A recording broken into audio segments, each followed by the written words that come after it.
जीत मैं निरखत हूँ। जीतने के बाद जितनी जीत की खुशी मिलती है उससे ज्यादा खुशी ये मिलती है कि हमें सीख मिला है और मैं अपने जीवन में क्या हुआ निखरा हूँ। मैं अपने जीवन में क्या हुआ हूँ निखरा हूँ।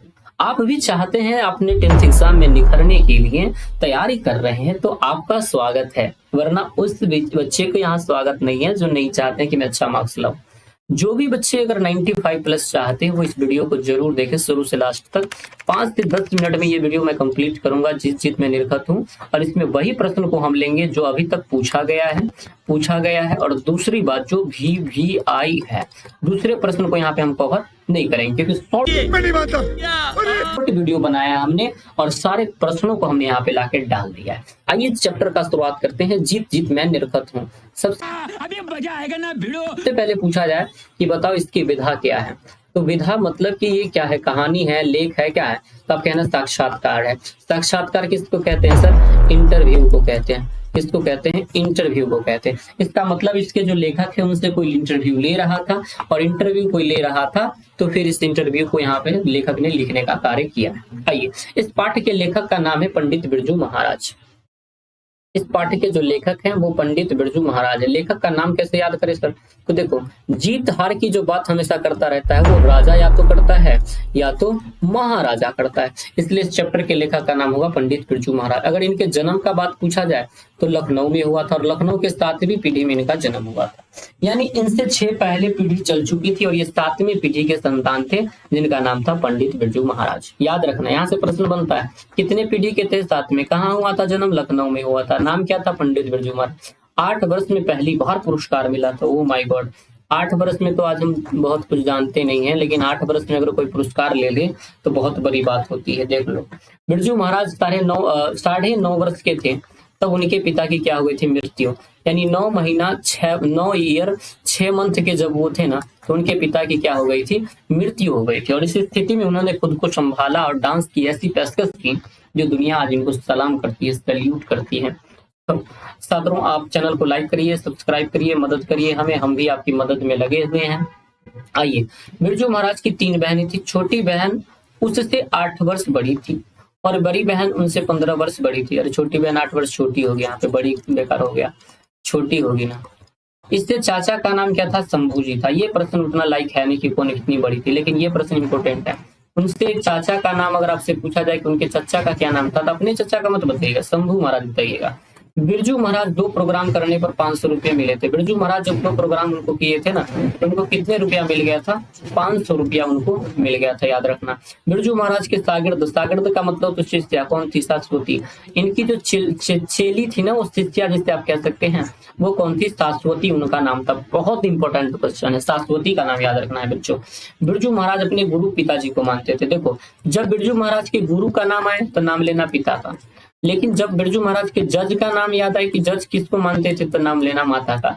वो माता से पूछा करते थी कि देख मैया मैं कैसा नाच रहा हूँ, तो मैया कहती थी कि अन्ना छोटे तू बहुत प्यारा नाच रहेला, तू अपने खुद के पिता के जैसा नाच रहेला, तो मुझे बहुत नाज है तुम्हारे ऊपर। अम्मा से कहती थी कि देख अम्मा क्या मैं पिताजी के जैसा नाच रहा हूँ। तो जज कौन थी? उनकी अम्मा थी। गुरु कौन थे? उनके पिताजी थे। गुरु पिताजी, जज अम्मा को मानते थे। बिरजू महाराज को उनके पिताजी ने गांडा बांधा था। गांडा का मतलब होता है कि गुरु अपने शिष्य को कुछ उपहार में बांधते हैं, बदले में उन्हें कुछ देना पड़ता है। तो इनको गांडा किसने बांधा था? पिताजी ने बांधा था। ये प्रश्न पूछ चुका है, ये तीनों प्रश्न पूछ चुका है और ये भी आई है। मंगलसूत्र के जैसे बांध लीजिए, बॉयज हैं तो मंगलसूत्र नहीं, गर्लफ्रेंड जैसे संभालो यार इसे, वरना किसी और के साथ फरार हो जाएगी, फिर मेरे जैसे सब्सक्राइब खोजते रहोगे, मिलेगा नहीं। लखनऊ और रामपुर से बिरजू महाराज का क्या संबंध था? देखो, लखनऊ और रामपुर से बिरजू महाराज का गहरा संबंध था।